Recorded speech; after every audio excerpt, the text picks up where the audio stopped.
10년 넘은 것들이 거의 다예요, 큰 것들은.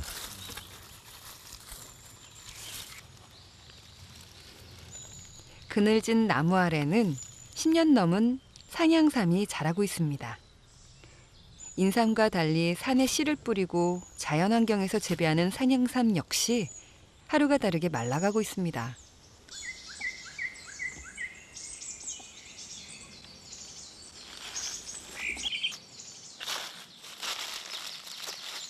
지금 삼들이 한참 자랄 시기에 이게 이제 곤충들이 와가지고 잎을 다 갉아먹는 바람에 삼들이 이렇게 이제 죽어가는 실정이죠. 네. 그게 지금 죽는 이유가 해를 봐서 그러는 거예요. 나뭇잎이 없으면 해를 직사광정을 비치면 삼이 죽어요. 네. 무성한 잎을 달고 햇빛을 막아주던 나무는 계절이 무색할 정도로 앙상한 가지만 남았습니다.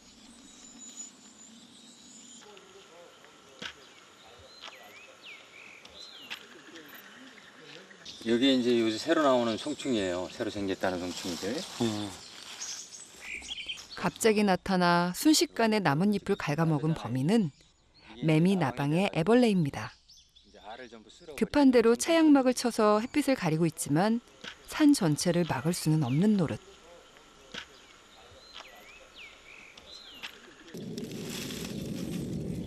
송충이들이 먹으니까 이제 남은 잎들이 이게 이제 나무가 고사되면서 떨어지는 잎들이에요.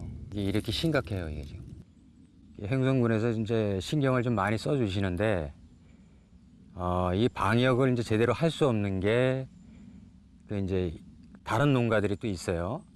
그러면 이제 벌을 키운다든가, 이제 그런 농가들이 또 피해를 입게 되기 때문에, 예, 요거는 이제 밤나무 송충이에요, 이게. 매미 나방에 밤나무, 산 누에 나방까지 봄부터 출몰하기 시작한 애벌레들은 이미 온 산을 뒤덮고 있습니다. 2주 정도가 더 지나면 완전히 자라 민가를 덮칠 텐데요.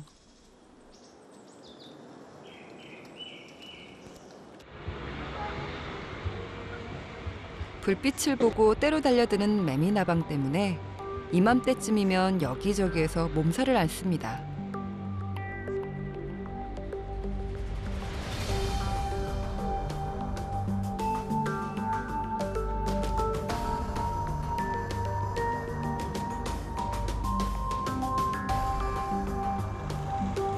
매미나방은 일정한 주기 없이 갑자기 개체수가 폭증하는 돌발 해충으로 불리는데요.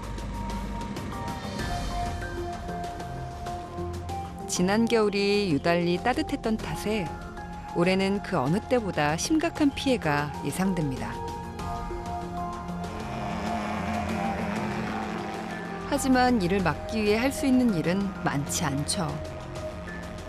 온 산에 퍼져 있는 벌레를 일일이 손으로 잡을 수도 없고 헬기를 동원해 살충제를 뿌렸다가는 멀쩡한 생태계까지 파괴할 수 있습니다. 뒤에 밤나무 같은 경우가 그 밤나무의 나방 그 피해에 의해서 잎이 지금 다 이제 없어진 상태고요. 이제 매미나방에 의해서 피해를 많이 입고 있는 상태가 되겠습니다. 이제 지난 겨울 그 좀 따뜻한 그 겨울로 인해서 돌발 해충으로 이렇게 그 집단적으로 발생하는 것으로 이렇게 추정을 하고 있습니다. 온난화가 계속되는 한 반복될 수밖에 없는 일입니다. 같은 시기 대구 범어천 일대에도 한바탕 전쟁이 벌어졌습니다. 물이 흘러가지 않고 옆에서 고여 있다 보니까 썩은 물이다 보니까 거기서 알을 까고. 날이 어두워지면 서서히 그 정체를 드러내는 것, 바로 깔따구입니다. 작은 모기처럼 생긴 깔따구는 더러운 물속이나 썩어가는 식물에서 나고 자랍니다.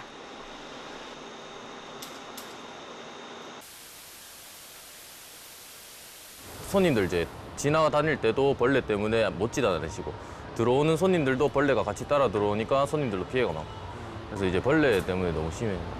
손님이 문 한 번 열고 들어가면 벌레가 수십 마리, 수백 마리씩 같이 따라 들어오거든요. 그러면 저희가 손님들이 식사하다 보면 벌레가 반찬에 다 떨어져요. 그래서 손님들은 더 이상 추가 주문 없으시고 그냥 나가세요. 더 이상 못 있겠다 하고. 코로나 때문에 가뜩이나 어려운데 깔따구까지 겹쳐 손님은 뚝 끊긴 상태. 예, 저희가 심할 때는 벌레들이 안으로 들어와서 여기 포충기인 줄 알고 벌레들이 많이 붙어요. 그렇다 보니까 밑에 다 빨려 들어가요. 지금 보시면 저희가 청소를 매일 하는데도 이만큼 지금 다 죽어 있고요.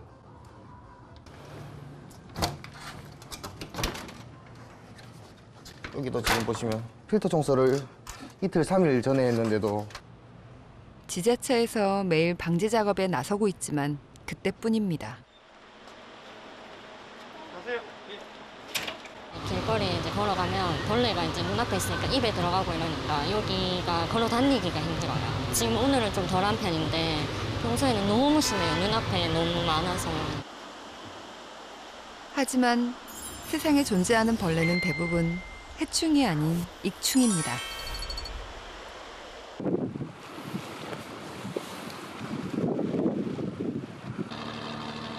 하루에 한 번뿐인 배를 타고 2시간 반을 달려 도착한 섬. 안마도는 생김새가 말의 안장을 닮았다고 해서 붙여진 이름인데요. 6월 말에 있을 꽃게 금어기를 앞두고 그물을 다듬는 손길이 바쁩니다. 육지에서 멀리 떨어져 있어 예로부터 물이 맑고 깨끗하기로 유명한 이곳은 유달리 특산품이 많은데요.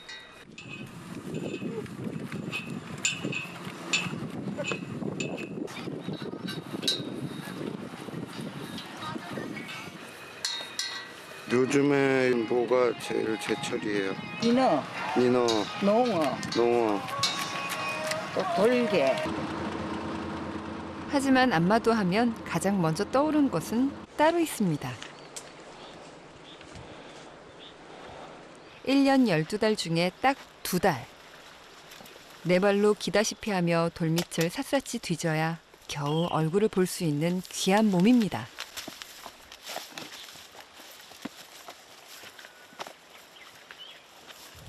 비만 많이 오면 이렇게 뒤지면 잘 나오는데 비도 안 오지 뭐하지 하니까는 좀 안 나오는 거야. 돌멩이를 뒤집는 족족 허탕입니다. 올해는 날이 가물어 더욱 보기가 힘든데요.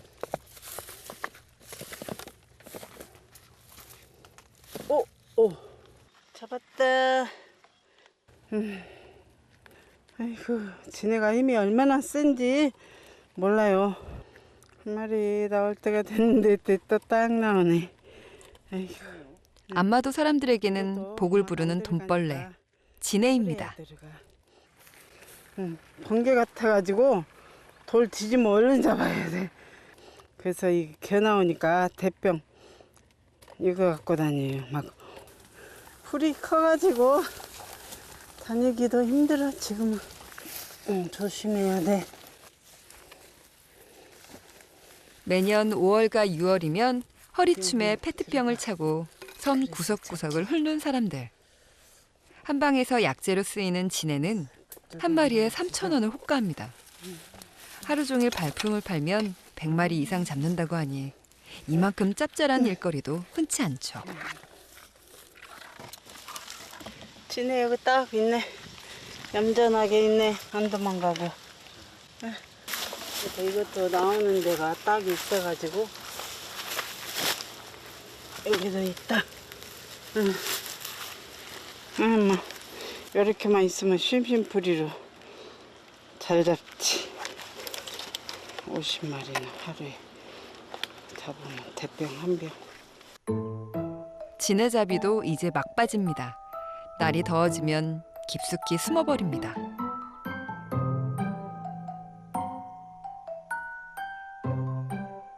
아이고 그래도 한 마리 나오네. 아이고 물려버렸네. 따끈하네. 금방 물었는데도. 방금 물리신 거예요? 네, 이거 금방 물렸는데도 별로 안 타는데도 우셨나요? 이빨이 날카로워가지고 그래서 그래. 돌멩이 다 쪄가지고 아, 지내 잡으시다가? 창피. 예. 아이고.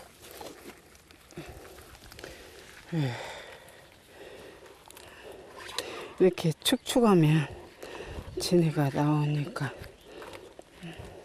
근데 소나무가 약되는가 봐요. 맨날 이거 한 번씩 뒤져도 못 잡아도 3마리에서 5마리를 잡으니까. 진해는 흔히 해충으로 알기 쉽습니다. 다리가 여럿 달린 징그러운 모양새가 오해를 부추기는 데 결정적인 역할을 했죠. 겉모양과 달리 진해는 농작물에 피해를 주는 해충을 잡아먹는 익충입니다. 어둡고 습한 곳을 좋아하는 데다가 야행성이라 낮 동안에는 주로 축축한 땅 속에 숨어 지내죠.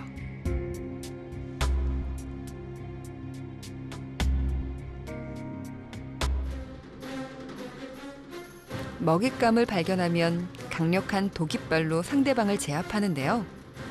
작은 동물은 순식간에 마비시킬 정도의 독이지만 사람에게는 치명적이진 않습니다.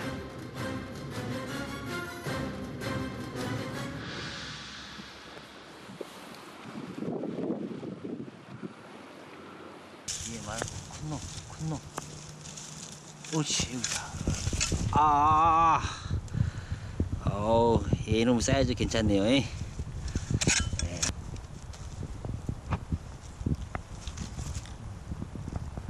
무섭게 생겼죠. 머리가 빨개가지고 아주 물리면 굉장히 아픕니다. 예. 물리기 전에 얼른 병에 담습니다. 진해에게 물리는 일은 이곳 사람들에게 예사인데요. 안마도에서 나고 자란 이종석 씨는 초등학교에 들어가기 훨씬 전부터 진해 잡느라 온 섬을 누비고 다녔습니다. 돌멩이에 찍히고 돌뿌리에 걸려 넘어지는 일도 다반사였죠. 오, 형님다 형제. 여기서만 지금 3마리를 잡았습니다. 이 드문 일입니다, 이거는. 오, 도망 나오네. 잘 잡으신 분들은 하루에 뭐 150에서 한 200마리 잡는데. 도망간다. 네, 이게 빨간. 빨간 진해가 종류가 여러 개가 있나요? 네, 3가지 종류가 있어요. 발이 빨간 게 있고, 검정 게 있고, 또 약간 그 소똥 색깔 있잖아요. 그것 보고 새똥진해. 이거는 불진해. 빨개가지고. 그리고 검정 거는 검엉진해. 여기 한 마리 있다. 어디 갔어. 잡았다. 이게 그게 검정진해. 네, 검정진해. 한번 나왔다. 이게 이제 새똥진해. 아까 거랑 틀린 네, 거예요? 다르죠. 잠깐만요. 색깔은 조금 비슷한데 이게 약간 두루스름하죠. 표시를 해주면은 보통 사람의 눈에는 그게 그거지만 자세히 보면 다르죠, 색이 색깔이 조금씩 조금. 다르다는데요. 이게 더 검정초 색깔이. 약재로는 빨간 불진해를 제일로 쳐준다고 합니다. 근데 왜 새똥진해예요? 색깔이 소똥처럼 생겼잖아요. 색깔이. 소똥진해. 네. 오, 두 마리 잡았다. 2마리. 한꺼번에. 예, 한꺼번에 2마리. 쌍진이라고 쌍진해. 대부분 어둠 속에 숨어 있기 때문에 평소에는 진해를 잘 볼 수 없습니다. 봄철 산란기가 되면 알을 낳기 위해 땅 위로 올라오면서 사람들 눈에 띄는데요. 알을 낳자마자 버려두는 다른 벌레들과 달리 알이 부화해서 자랄 때까지 지극정성으로 품는 진해. 겉모습만으로 속단할 수 없는 건 진해도 마찬가지입니다.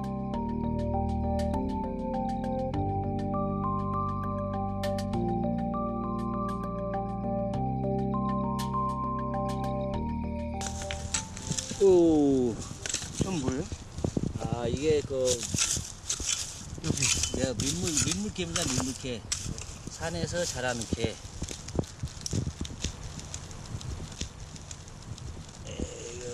바닷개하고 거의 비슷하죠?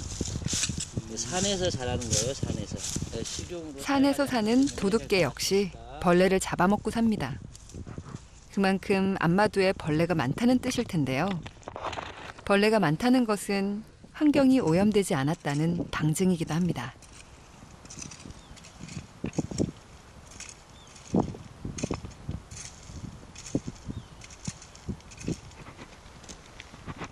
옛날에는 여기도 다 살았어요. 여기도.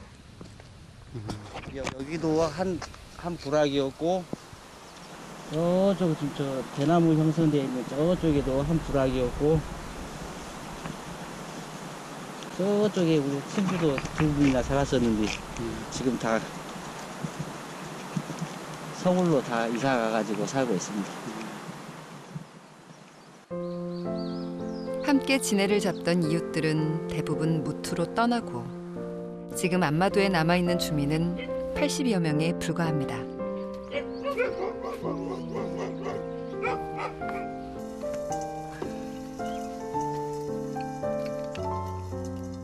한 마리에 3,000원씩. 지네가 많이 잡힐 때는 한 달에 1,000만 원 이상 버는 사람도 있었다고 하는데요.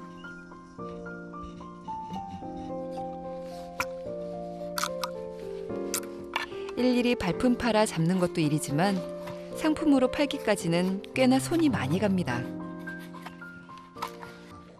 옛날에는 이거 만들면 온 식구가 다 대동해갖고 다 생계유지했지. 이거 팔아갖고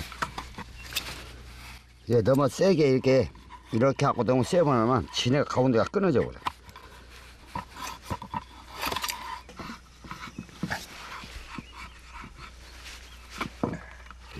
야, 이빨. 허리에 자, 그래갖고 요 이빨을 살짝 건들면 독이 나와버려. 여기서 이제 독이 나와. 옛날 다 이빨 띄었어. 뭉게. 부드러운 대나무 쌀에 지네를 꿰서 말리면 모양이 반듯하게 유지되는데요. 산놈 끼기 사나니까 죽여갖고 다 있다고. 옛날 이렇게 해갖고 다 이제 불로 구웠어. 그러고 여름에 딱 오므라져. 이렇게. 지네가 잡히는 철은 1년 중 가장 풍족한 때였습니다. 이렇게 말린 지네를 팔아 고기 잡는 집은 쌀을 사 먹고 농사 짓는 집은 생선을 사 먹었다죠. 그래갖고 여름에 남들 눈에는 끔찍한 혐오의 대상일지 모르지만 안마도 사람들에게 지네는 예나 지금이나 행운을 가져다주는 보물입니다.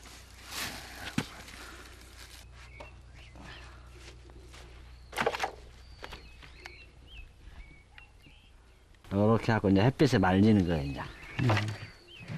하지만 날이 가물고 더위가 일찍 시작되면서 지네를 잡을 수 있는 시간은 점점 줄어듭니다. 그냥 그래도 또 들어가죠. 이물질 제거 이제 지네가 살아있는 지네를 50도가 넘는 독주에 담가 6개월가량 숙성하는 지네주. 이게 안마도 특산품이죠. 그러지. 내뿜는 독 때문에 푸른빛을 띠던 지네주는 시간이 가면서 색이 변하고 독성이 사라지는데요.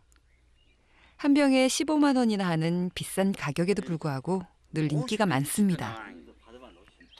동의보감에도 그 효능이 적혀 있다는 지네의 독은 통증 치료에 효과가 있다고 알려져 있습니다. 안마도 사람들에겐 허리가 아플 때 마시는 특효약이기도 합니다.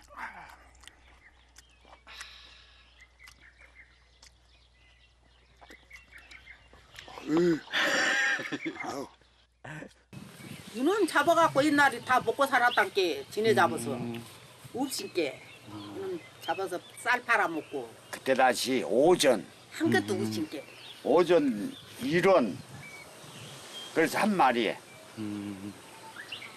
오전 일원이면 뭐 할 수 있던 거예요?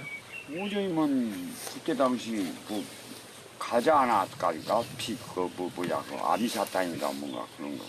우리는 식구만 하니까 뭐 옛날에 뭐 야외 전축도 사고 라디오도 사고 옛날에 그랬어. 초등학교 다닐 때부터 다 여기 사람들이 다 사버려 다녔지. 남녀노소 불문 오고 무조건 밥만 먹으면 산으로 가. 다 늙은 사람 젊은 사람 10마리씩 이렇게 묶어가지고 그래 이제 50마리도 묶고 100마리도 묶으면 착착 깨갖고는 속이 좋지. 남들은 꺼리는 벌레를 보물처럼 여기는 건 안마도뿐만이 아닙니다.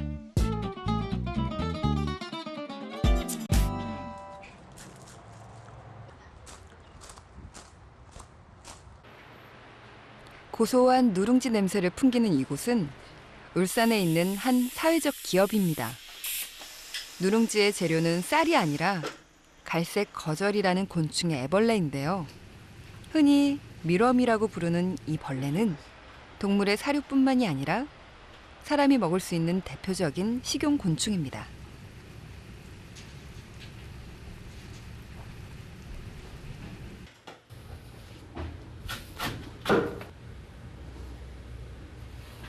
그 농진청에서 고소한 애벌레라고 해서 고소해라고도 이야기를 하고 있습니다.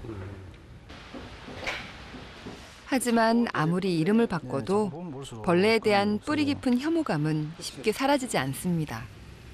벌레로 만든 음식은 더 말할 것도 없죠. 편견의 그 벽을 깨기가 어려운 것 같더라고요. 그래서 뭐 번데기는 어디 쉽게 가다가 번데기 먹을 수 있고 메뚜기도 어릴 때 많이 나이 드신 분들이 많이 먹은 기억들이 다 계신데 새로 미럼이나 곤뱅이를 먹어보라고 하면 아무래도 이렇게 편견을 많이 가지시더라고요.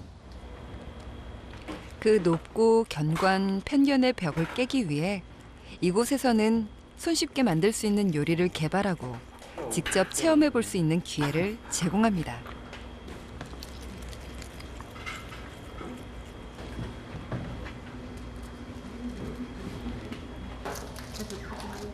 오랜 세월에 걸쳐 혐오감에 굳어버린 어른들과 달리 아이들은 금방 낯선 음식에 적응한다고 하네요.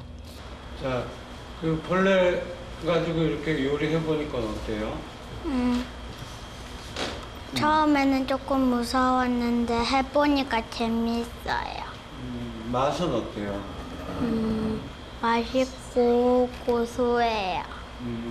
예, 처음에는 뭐 싫어하는 애들도 많고 기겁을 하는 애들도 있기도 한데 이제 딱 한 입 먹어보면 이렇게 하면서 이제 그 다음부터는 자연스럽게 먹더라고요. 미럼을 압착해서 만든 오일이거든요. 요거를 한번 뿌리면 더 고소해져요. 미럼에서 추출한 오일이나 가루로 요리를 만들면 영양가는 높이고 진입장벽은 낮출 수 있습니다. 단백질뿐만 아니라 혈중 콜레스테롤을 낮춰주는 불포화 지방산도 풍부하게 들어있죠. 먹을 것도 많은데 굳이 벌레까지 먹어야 할까 싶지만 이만큼 완전한 식품도 드뭅니다. UN 식량농업기구는 이미 2013년에 벌레를 유망한 미래 식량으로 꼽았는데요. 소고기 한 2~3배 정도 넣고요. 그리고 그 건조 미럼 10g 정도 섭취하면 일일 단백질 섭취량이 한 70% 정도를 충당을 할 수 있고, 고기를 안 드시는 분들, 비건 하시는 분들이 야채 샐러드에다가 그 곤충 분말, 단백질 분말을 파우더를 뿌려서 같이 섭취를 하고 또 많이 이렇게 활용을 하면 상당히 뭐 건강에도 도움이 많이 될 것 같고요. 아는 맛이 무섭다고는 하지만 지금 우리가 먹고 있는 고기는 돈으로 매길 수 없을 만큼 값비싼 대가를 치러야 합니다.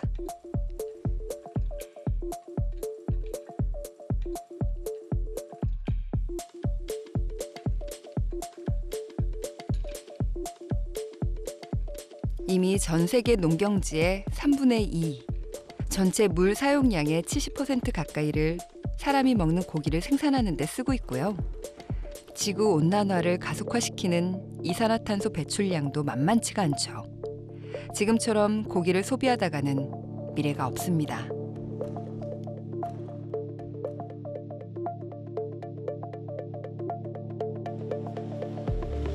육식의 대안으로 벌레가 떠오른 건 바로 이런 이유 때문입니다. 축산업에 비해 이산화탄소는 98%, 물 사용량은 94% 이상 감소하는 효과가 있다고 하는데요. 키우는 데 드는 비용 역시 저렴합니다.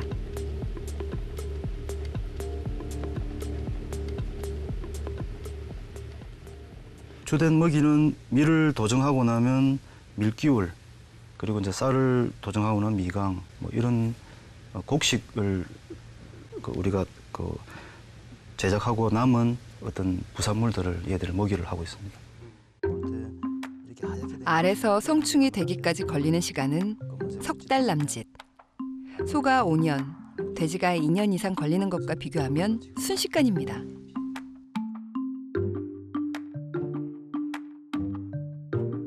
벌레는 작은 가축으로도 불리는데요. 우리나라에서는 14종을 가축으로, 그중 8종을 식용으로 지정하고 있습니다. 앞으로 쓰임새가 많아질 만큼 시장 규모도 크게 성장할 전망이죠. 문제는 벌레에 대한 뿌리 깊은 편견입니다.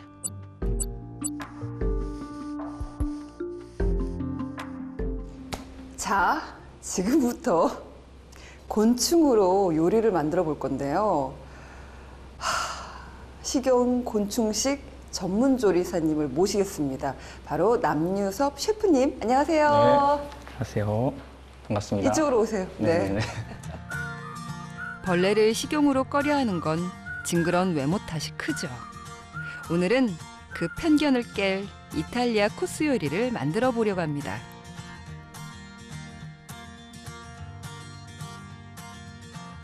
재료가 될 벌레들은 저도 처음 보는 것들인데요. 소리가 나요. 과자 소리가 났어.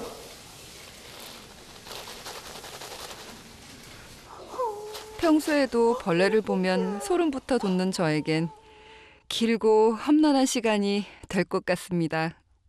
가루. 물에 녹아요, 이게. 이게 무슨 가루예요? 미럼입니다.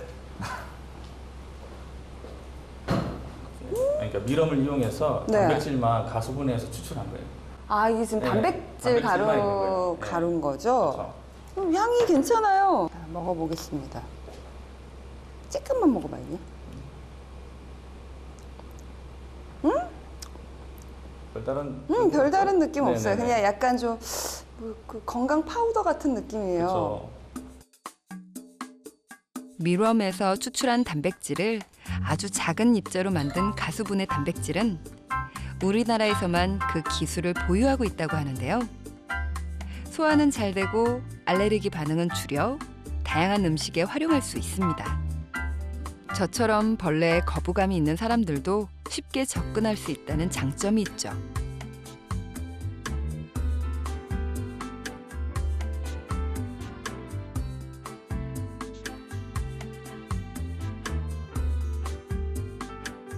시간이 걸리는 계란을 먼저 삶아주시고요. 그러면은 식감 문제. 샐러드를 만들 때에도 단백질 가루는 유용합니다. 요즘은 건강을 위해 채식을 선택하는 분들도 많은데요. 자칫 부족할 수 있는 영양소를 보충해주기 때문에 더욱 건강한 다이어트를 할 수 있습니다. 그 생으로 먹는 거 힘들어하면은 가루나 약간 좀 이렇게 쉽게 먹을 수 있게. 이거는 오일이에요? 네, 미럼 오일입니다. 이거 아니고요? 네, 아니. 이게 초기에 나온 미럼 오일이고요. 요즘에는 이렇게 정제가 돼서 식용유랑 별다른 게 없죠? 똑같은데요? 저 올리브 오일인 줄 알았어요. 네. 올리브유 같은. 이거 내가 아는 향인데요? 이거 올리브유 같은데요? 정제가 돼서 나오는 거예요. 아, 네. 이것도 이거는 정제가 안 되네. 정제가 안 된. 네. 아, 세다. 그렇죠. 약간 들기름 같아요. 성분에 이제 항산화 효과도 있기 때문에. 예, 그렇죠. 예, 미용이나 이런 쪽에도 효과가 탁월해요. 그리고 포화지방산보다는 불포화지방산이 많이 들어있어요. 아, 그러면 진짜 좋겠네요. 그쵸. 다이어트에 최고거든요. 네. 제가 아침마다 들기름이나 참기름 한 수저씩 먹고 시작하거든요. 아, 진짜요? 괜찮은데요? 네, 나쁘지 않죠. 근데 생각보다 맛있어요. 미럼을 저온 납작해서 만든 오일은 샐러드와 함께 먹으면 고소한 맛이 배가 됩니다. 영양 면에서도 더할 나위가 없죠. 물에 쉽게 녹는 가수분해 단백질은 스프나 국물 요리를 할 때 육수 대신 쓰기도 합니다. 번거롭게 육수를 우려내지 않아도 되니 시간을 절약할 수도 있고요. 단백질을 이용해서 스탁을 만들었어요. 그냥 물에 녹인 거예요. 간단하게. 아까 그 가루를? 네, 이게 물에 잘 녹아요. 세다. 네, 이게 어디서 많이 맡아본 멸치가루 같은 멸치 냄새 같은 멸치 냄새. 네, 맛이 강하기 때문에 스탁을 넣으면 감칠맛이 풍부하게 나요. 호텔 레스토랑에서 일하는 남유섭 조리사도 풍부한 감칠맛 때문에 종종 조미료 대신 사용한다고 합니다. 차갑게 즐기기 때문에 네. 예, 냉장고 식혔다가 있다가 잔에다가 따라 드릴 거예요. 그거는 뭐예요? 귀뚜라미. 귀뚜라미예요? 저 소리 어떡해? 저 바삭한 소리 어떡해? 우리에겐 생소하지만 이미 전 세계의 25억 명의 인구는 벌레를 주요 식량으로 먹고 있습니다.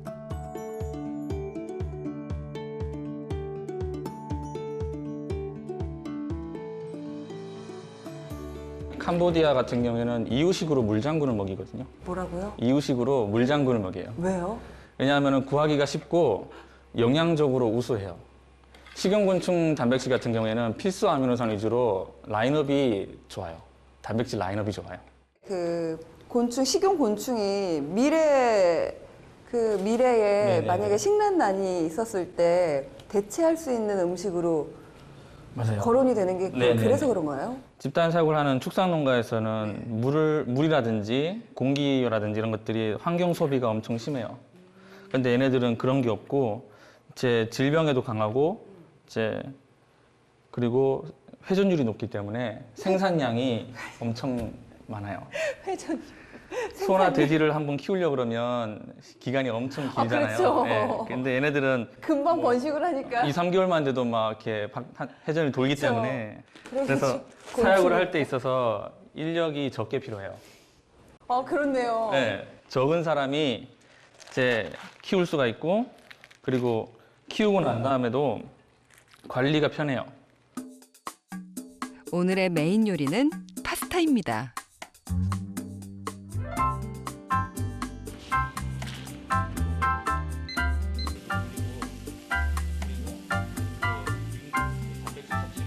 눈에 보이진 않지만 여기에도 식용벌레가 들어갔는데요.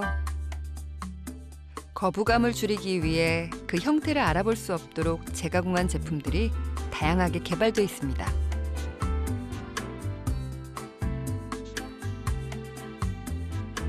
이게 너무 생각보다 맛있는 게 너무 충격적이에요.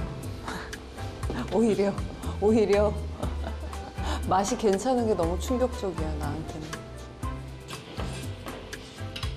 파스타에는 식용벌레 중에서도 가장 비싼 축에 속하는 메뚜기를 올려 식감과 풍미를 더하는데요. 그 전까지는 그럼에도 불구하고 되게 좀 혐오감이라든가 아니면 좀 불편하게 좀 있었거든요. 근데 지금 음식을 하나씩 만들어 가면서 이 정도면 괜찮은 거 아닌가? 이거는 내가 아는 맛이고 그리고 건강으로서도 되게 좋으니까 그 인식을 좀 바꿔봐도 괜찮겠네라는 생각을 먹는 걸로 보여주니까 실제로 보여주니까 좀 거부감이 좀 사라지고 편견이 깨지는 것 같아요. 현재 저희가 싸우고 있는 것은 이제 그런 선입관이 가장 커요. 예, 그래서 이제 유럽에서도 햄버거 패티라든지 이런 이제 대체육이라 해서 이렇게 제품이 막 나오고는 있어요. 축산 단백질이 너무 환경 소모가 심하니까 이것의 생산량을 좀 대체하기 위해서 대체 단백질로서 하자 해서 이제 대체육이라는 걸로 이제 베이크 미트라는 게 나온 거예요. 햄버거 패티라든지 이런 것들을 만들어 가지고 이제 먹으면 좋지 않겠느냐. 완성된 요리는 벌레의 모습을 떠올릴 수 없을 정도로 근사합니다.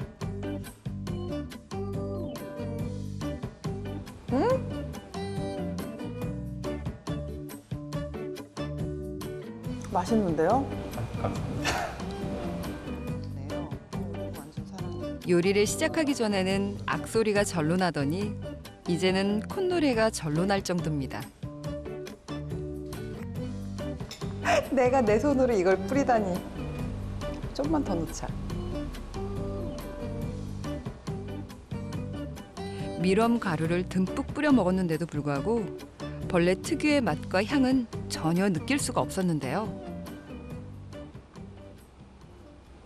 괜찮은데? 아무 맛도 안 나. 아무렇지도 않아요. 식감에 대한 부담스러움도 없고 향도 없어요.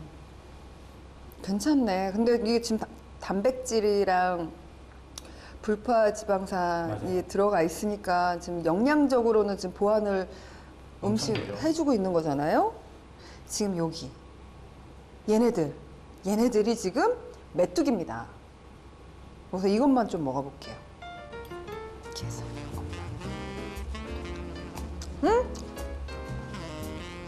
과자 같아요.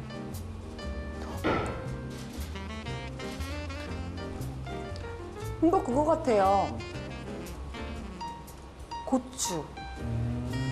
고추 말려서 바삭하게 해가지고 그거 막 잘게 썰어서 넣은 것 같아요.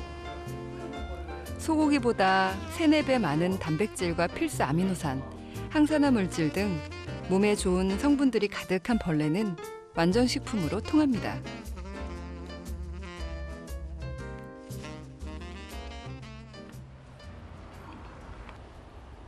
밀웜과 함께 미래의 식량난을 해결할 선두주자, 바로 꽃뱅이입니다.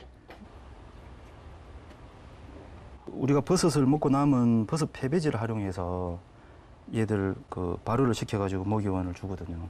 그리고 얘들이 먹고 나서 그 분변 같은 거는 충분히 그 천연 비료로 또 활용 가치가 있고, 그러니까 가장 어찌 보면 좀 순환적이죠. 버려지는 자원 폐배지를 먹고 얘들 분변은 다시 비료로 또 나가게 되고. 꽃뱅이는 저기 흰점박이 꽃무지라는 종이거든요, 저게요. 그래서 꽃차가 붙었다고 농림청에서 이제 애칭으로 꽃뱅이. 벌레를 키우고 나서는 허투루 버리는 쓰레기가 없습니다. 사료는 주변 농가에서 버려지는 것들을 재활용해서 쓰고, 벌레가 배설한 똥은 천연 비료로 다시 재활용되는데요.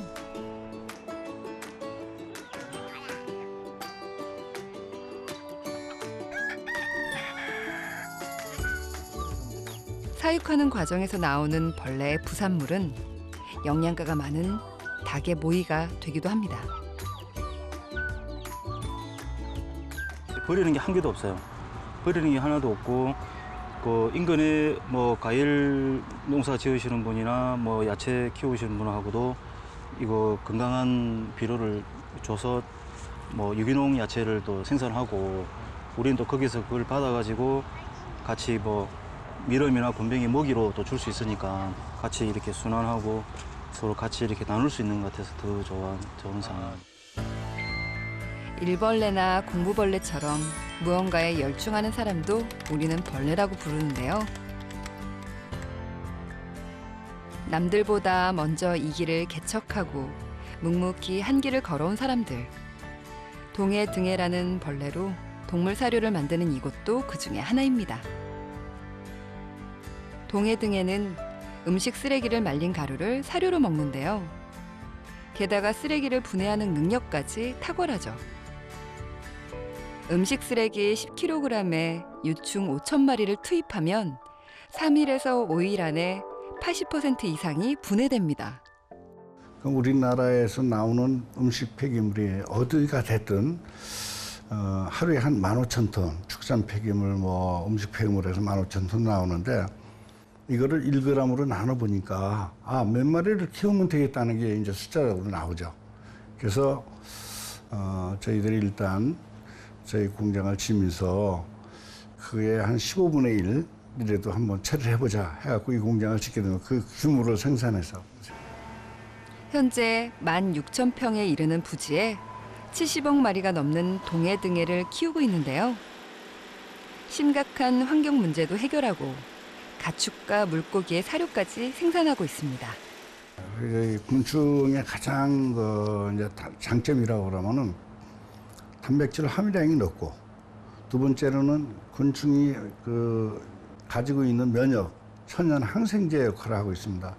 오이를 먹이면 폐사율을 제로화시킬 수 있고, 또 분말은 고단백질이기 때문에 성장 속도를 약 한 20%, 17%에서 한 20% 성장 속도를 빨리 할 수가 있습니다. 그러면 농가 소득에 큰 보탬이 되지 않을까 이렇게 생각을 하고 있습니다.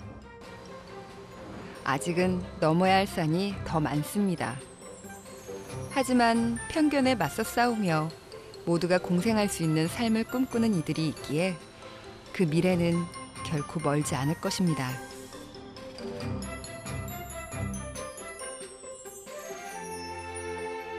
징그럽고 볼품없던 애벌레는 오랜 인고의 세월을 거쳐 나비가 됩니다.